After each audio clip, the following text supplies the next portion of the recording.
안녕하세요. 이나무의 좋은 주식 연구소의 이나무입니다. 훈훈입니다.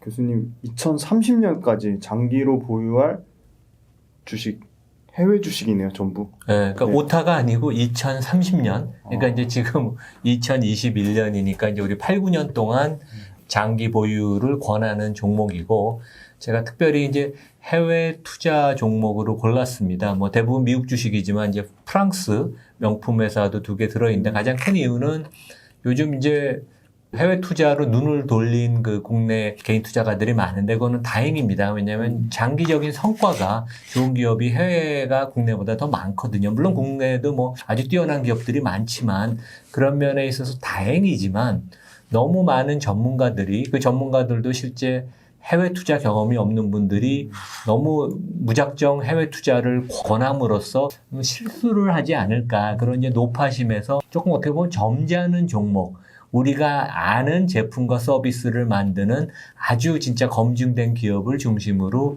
제가 골라봤습니다. 실제 제가 이제 그 현역으로 있을 때 이제 외국 투자가도 워낙 많이 됐지만 90년대, 2000년대 이럴 때 이제 미국에 뭐 큰 헤지펀드 거물이 오면 제가 기업 방문을 같이 다녀요. 보통 이분들이 뭐 어디 회사 기업 방문을 어레인지 해달라 그러면 이제 한 3일, 5일 같이 다니는데 차를 타고 이동하면서 항상 물어봐요. 공식적으로 당신이 다니는 증권사에서 추천하는 종목 말고 당신의 할머님이 살아계시면 할머님한테 추천하고 싶은 그런 종목이 있냐. 그게 무슨 의미냐 하면 그런 종목은 제품과 서비스를 우리가 알고 확실한 거고 기업도 진짜 비즈니스 모델이 확실한 거고 거버넌스가 뛰어나서 미국 사람은 한국에 투자할 때 지구 반대편이고 우리가 미국이나 프랑스 아니면 영국에 투자하면 그것도 지구 반대편 아니에요. 그래서 지구 반대편에 투자하는 건 항상 리스크가 더 많습니다. 암만 좋은 기업을 골라도 그런 면에서 좀 우리가 신중하게 조심스럽게 해외 투자를 접근해야 되는 게 아닌가. 이제 그런 좀 높아심에서 오늘 그 우리 시간을 좀 준비해봤습니다. 국내는 이 장기 10년 유망 종목 선정이 왜 어려운가요? 이 교수님 표에 보니까 그래도 삼성전자하고 현대차는 장기 30년 동안 1등부터 10등 안에 계속 들었네. 그 외에는 전부 다 바뀌었네요. 네, 그러니까 이게 한국경제신문에서 이제 작년에 분석을 했던 건데 5년, 10년 단위로 우리나라 증시의 톱10 종목을 이렇게 리스트를 한 겁니다. 그래서 2015년부터 2020년, 불과 이제 5년입니다. 5년 사이에 톱10 종목 중에 3개만 남았어요. 삼성전자, SK하이닉스, 현대차. 나머지 7개 회사는 다 바뀐 거죠. 그만큼 한국은 시장이 부침이 심하다. 그러니까 그만큼 다이나믹하다고 볼 수도 있지만 투자가 입장에선 어렵다는 얘기거든요. 그리고 이 개별 기업의 문제보다는 그 업종의 흥망성쇠에서 많이 이제 좌우가 되는데 제가 감히 한 5년 후에 여기 어떤 기업이 남아있을까 이제 한국 기업 중에 골라보면 당연히 삼성전자, SK하이닉스는 있을 것이고 네이버랑 카카오는 있을 것으로 저는 생각합니다. 그리고 삼성 바이오로직스 오히려 제 생각에 5년 후를 고르는 거는 쉬울 것 같습니다. 반면에 현대차 이런 데는 과연 있을지 현대차가 잘하긴 하지만 그 업종이 되게 어렵거든요. 전기차로 전환, 자율주행으로 전환 모든 그 톱10 자동차 회사가 성공할 건 아니니까 그래서 삼성전자, SK하이닉스, 카카오, 네이버, 삼성바이오 이런 5개는 성공하지 않을까. 근데 뭐 저도 궁금합니다. 그래서 4년 후에 어떻게 될지 한번 지켜보죠. 네. 그럼 이제 국내 주식은 종목 선정의 어려움을 말씀 주셨고 그럼 왜 해외 주식을 해야 되는지 그 이유부터 설명 부탁드리겠습니다. 그러니까 해외 주식은 일단 그 성과가 좋습니다. 그러니까 한국 주식은 지난 10년 동안 배당을 포함해서 연 7%의 수익을 냈고 그나마 삼성전자가 매년 16%씩 그 총 주주 수익률, 그러니까 주가 상승 플러스 배당을 더하면 이제 총 16% 수익을 냈는데, 물론 이제 금년에는 부진을 하지만, 삼성전자를 제외하면 우리나라 시장 전체로는 4%밖에 연수익을 못 냈습니다. 그러니까 시장에 리스크를 지고 참여한 것 대비 충분한 보상을 못 받는데, 미국이나 전 세계 주식은 거의 한 10% 수익을 10년, 20년, 30년, 100년을 보면 그 정도 수익을 냈거든요. 그래서 공부를 잘하는 학생이 다음 중간고사, 학기말고사도 잘 볼 가능성이 높죠. 갑자기 70점 맞던 학생이 95점 맞기는 좀 어렵죠. 그래서 공부를 잘하는 학생, 외국 기업의 간판 기업들을 고르는 게 좋고, 물론 아까 말씀드린 것처럼 해외 투자는 리스크가 많이 따릅니다. 우리가 언어적인 장벽도 있고 환 리스크도 있고 정보도 뭔가 좀 불리하죠. 우리가 애플은 뭐 잘한다 그래도 우리가 삼성을 아는 것만큼 애플을 잘 알긴 어렵지 않습니까? 우리가 현대차를 아는 것만큼 테슬라를 잘 알긴 어렵죠. 여러 가지 그 불리함이 많지만 그래도 해외 투자를 해야 되는 건 장기적인 성과가 좋고 이 기업이 검증이 됐고 그다음에 거버넌스가 좋아서 이 기업들 특히 이런 그 좋은 회사들은 엉뚱한 짓을 우리가 밤에 일어나고 나서 새벽에 일어나서 미국 주가를 봤는데 엉뚱한 일을 할 가능성이 없습니다. 왜냐하면 CEO나 이사회 중심으로 운영이 객관적으로 투명하게 잘 되기 때문에 그렇습니다. 그래서 이제 근본적인 이유가 있죠. 예. 해외 주식 중에는 그래도 역시 미국 주식이 가장 매력적으로 생각이 드는데 미국 주식이 가장 매력적인 투자처가 맞나요?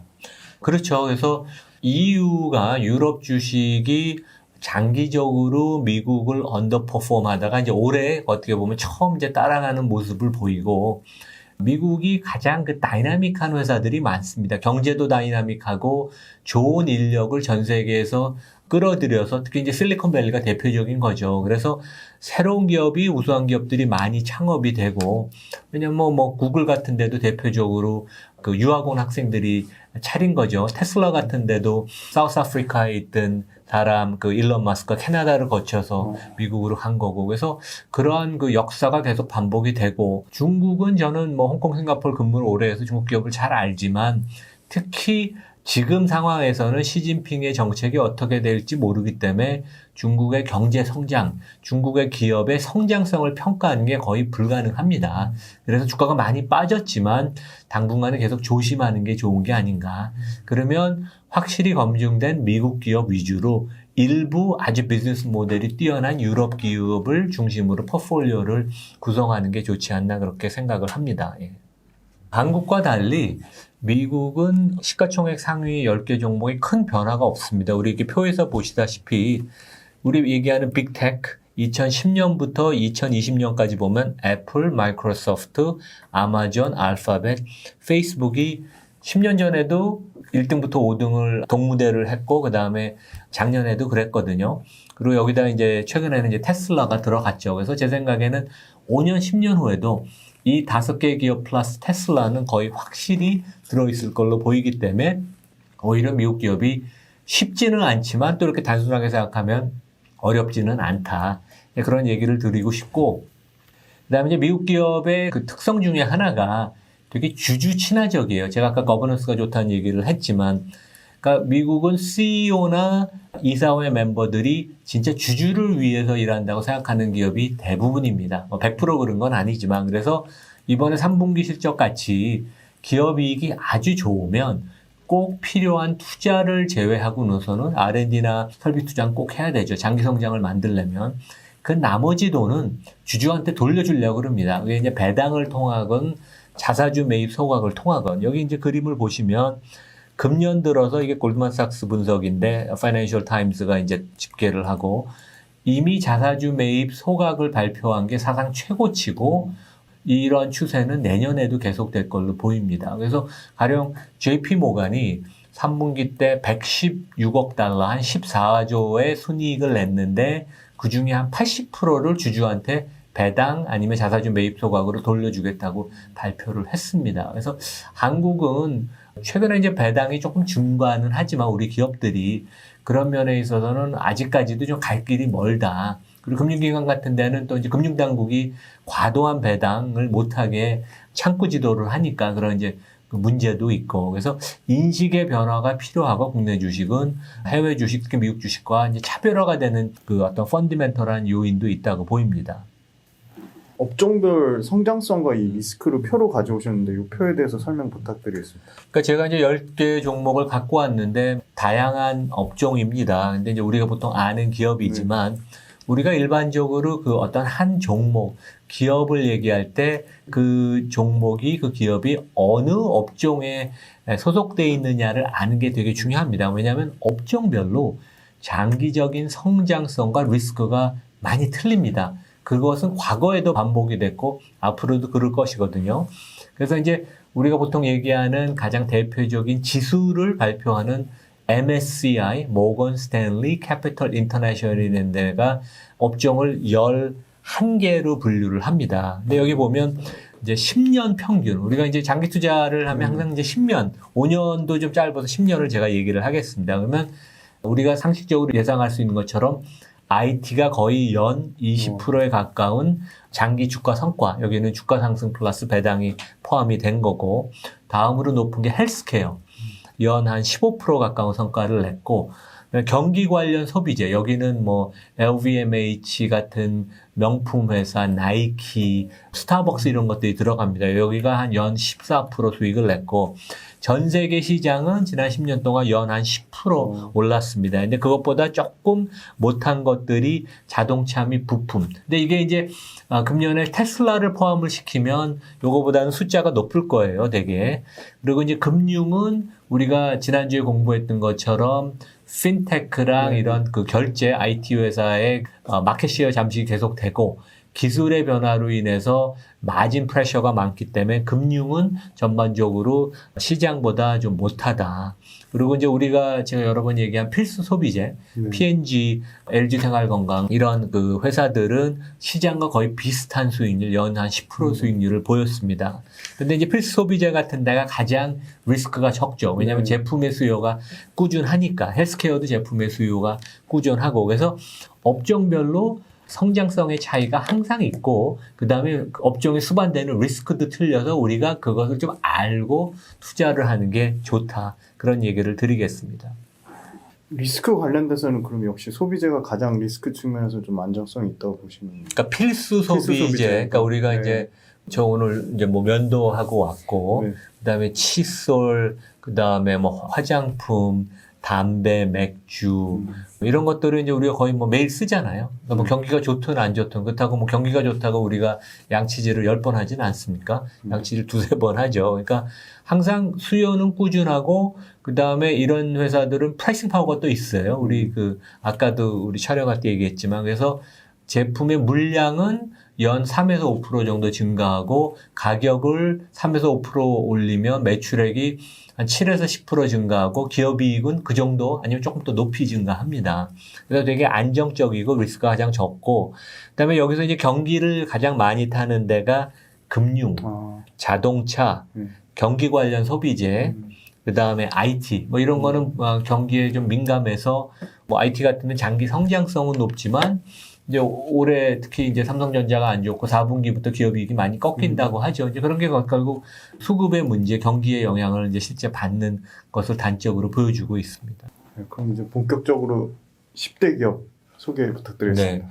그래서 이제 제가 감히 첫 번째로 꼽은 것은 테슬라입니다. 그래서 여름부터 저희가 이제 8월부터 테슬라를 좀 좋게 했고 실제 저희 그 동영상 첫 번째 비디오가 그 테슬라였죠. 테슬라가 왜 좋은지. 근데 3분기 실적이 아주 뛰어나서 좀 더 저희가 확신을 가졌는데 가장 큰 이유는 자동차 산업은 전 세계 자동차 매출 증가율의 둔화를 우리가 보다시피 20년 전에 한 15% 연 증가하다가 지금은 거의 전 세계 판매량의 증가가 없습니다. 물론 이제 작년 올해는 코로나 때문에 빠졌다가 증가를 하지만 기본적인 트렌드는 거의 증가율이 없거든요. 그래서 되게 성숙화되는 모습을 보이는데 테슬라는 전기차에서 다른 기업과 차별화된 가치를 소비자, 투자한테 제안을 하기 때문에 지난 5년 동안 물량이 테슬라 판매 대수가 연 71% 증가했고 회사가 앞으로도 수년간 매년 50% 성장을 충분히 할 수 있다고 자신 있게 얘기를 했는데 그것이 시장이 점점 믿고 저도 그걸 믿습니다. 그래서 올해 테슬라가 한 100만 대 정도 생산을 하고 내년에도 한 30-40% 이상 증가를 하고 지금 전 세계 공장을 많이 증가하거든요. 그래서 일단 물량이 큐가 본격적으로 많이 증가하는 게 가장 큰 요인이라고 저는 보이고 그 다음에 이제 제가 전에 그 8월 말 방송에서도 얘기를 했는데 일론 마스크가 전 세계에서 베스트셀링 모델로 우리는 만들겠다고 하는 게 모델 Y입니다. 그래서 제가 이제 그 봄에 시승을 해보니까 이제 저는 이제 4년째 집에서 테슬라를 타고 있어서 테슬라의 장점을 알지만 이것은 10점 만점에 11점을 줘야 된다. 그래서 디자인이 엄청나게 뛰어나고 500km가 넘는 주행거리, 그다음에 실내 공간이 엄청 넓고 그래서 보조금을 받으면 한 6천만 원대에 살 수 있으니까 경쟁력이 워낙 뛰어난다고 생각을 합니다. 그래서 테슬라가 좋은 주식이라고 저는 생각을 하는 이유가 그리고 실제 최근에는 이제 월가에서 2,000달러를 결국 가는 게 아닌가. 2,000달러가 되면 지금으로부터 한 2배 정도 오르는 거죠. 시가총액 기준으로 2조 달러가 된다는 얘기인데 저는 그것이 충분히 가능하다고 생각합니다. 그래서 이제 우리가 주가를 장기 주가를 얘기할 때 그 몇 가지 가정을 하거든요. 그래서 가정을 말씀을 드리면 금년에 이제 회사 매출액이 한 520억 달러, 한 60조 원쯤 될 것인데 매년 50%씩 5년간 성장을 하면 2026년에는 매출액이 4천억 달러, 한 500조 원쯤 갈 것입니다. 그래서 판매 대수가 올해 100만 대에서 2026년에 760만 대가 가면 500조 원의 매출액이 나오는데 금년 3분기만 해도 모든 사람이 깜짝 놀란 게 전사적으로 테슬라가 영업이익률이 15%가 나왔어요. 근데 이때가 되면 규모의 경제가 더 커지면서 고정비 부담이 더 완화가 되고 수익성이 더 늘어날 거거든요. 그래서 2026년에 한 20% 순이익률을 가정을 하면 순이익이 한 100조 원 정도 됩니다. 그래서 100조 원에다가 지금 애플의 퍼 수준인 25배를 곱하면 왜냐하면 이제 이것도 결국 플랫폼 기업이 되는 거니까 그러면 시총이 한 2조 달러가 되는데 이게 불가능한 얘기가 아니다. 그래서 최근에는 이런 시나리오에 대해서 점점 사람들이 신뢰를 하고 그러면서 이제 다시 테슬라가 주가가 이제 모멘텀이 붙은 게 이제 그렇습니다. 그리고 펀더멘털하게 이 회사가 다른 전기차 모델하고 많이 차이 나는 게 제가 그 며칠 전에 자율주행 소프트웨어 회사를 하는 그 젊은 경영인을 만났어요. 한국 분인데 일본, 독일, 디트로이트, 한국에서 테슬라만 고객이 아니고 다른 데 회사 다 자율주행의 소프트웨어를 하는데 테슬라가 자율주행에 있어서 다른 업체보다 4, 5년 앞서 있고 그거를 따라잡기가 거의 쉽지 않다고 얘기를 합니다. 그래서 실리콘밸리의 최고의 인력 을 갖고 있는 게 이 회사의 가장 장점이고 지금도 엄청나게 좋은 인력들을 뭐 빨아들이고 있습니다. 그러니까 빅테크 못지않게 좋은 사람을 뽑고 그다음에 이제 그런 것이 발판이 돼서 실제 지난 10년 동안 배터리 기술을 축적을 해서 JB 스트로베리라는 사람이 지금 이제 경영 고문으로 남아있지만 압도적인 배터리 기술의 격차를 다른 회사랑 벌리고 있죠. 그리고 이제 전기차 독특한 그 생태계를 소프트웨어 중심의 그 생태계를 플랫폼을 갖고 있어서 프리미엄을 줘야 되는 게 아닌가. 그래서 물론 이번 주에 이제 주가가 변동성을 보인 것처럼 주가는 부침이 항상 있겠지만 오히려 주가가 많이 빠질 때는 여유가 있는 분들은 테슬라를 항상 사야 되는 게 아닌가 이제 그런 생각을 해봅니다. 근데 이거는 좀 장기 투자를 당연히 해야 되는 그런 종목이라고 생각을 합니다. 물론 리스크도 있습니다. 여기 리스크를 보면 주가의 변동성이 이제 가장 대표적인 거고 중국에 공장이 있고 중국에 판매를 하니까 특히 공장이 있다는 게 장점도 되지만 미중 관계를 생각하면 지정학적인 리스크를 보면 상당히 리스크로 부각이 될 수가 있습니다. 그리고 이제 오토파일럿 관련돼서 여러 가지 그 문제가 많은데 지금 이제 미국의 고속도로 교통안전국이 지금 조사를 하고 있어요. 사고 몇 개 난 것에 대해서. 그래서 어떠한 결론을 내릴지 그런 것들이 이제 리스크가 될 수 있고. 일론 마스크는 이 회사 최고의 자산이자 결국 리스크죠. 이번에도 이제 본인이 주식을 판다고 얘기를 했고 결국 뭐 이번 주에도 좀 50억 달러 팔았다고 얘기가 나오죠. 그래서 이제 이런 리스크가 있고 가장 좀 중장기적으로 큰 리스크는 애플이 저는 자동차를 전기 자동차를 통해서 자율주행을 간다고 생각을 하기 때문에 저는 하여간 애플이 뭐를 하면 전기차를 만들면 심각하게 살 것을 고민하겠다고 제가 전에도 우리 훈프로한테도 얘기했는데 중장기적인 리스크입니다. 그래서 이런 리스크는 있다. 그래서 우리가 테슬라 같은 좀 이렇게 장기적인 성장성은 있지만 리스크가 있는 종목을 투자할 때는 리스크를 우리가 꼼꼼히 한번 챙겨보는 그런 습관을 갖는 게 좋을 것 같습니다.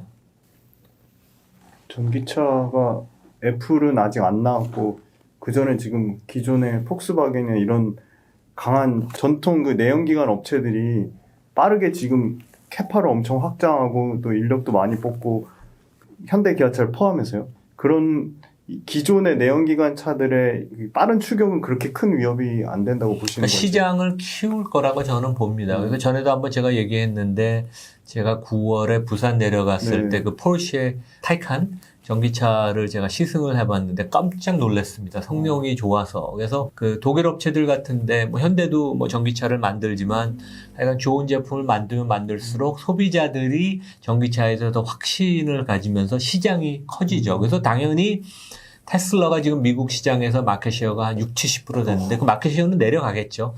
시장이 커짐으로써 자기 마켓시어 늘어나지만 그렇다고 아까 제가 말씀드린 연 한 50% 물량이 증가하는 것은 막지를 못할 것이다. 그리고 모델 Y의 성능이 워낙 뛰어납니다. 보조금 받아서 6천만 원이면 뭐 상당히 경쟁력이 있다고 보입니다. 예.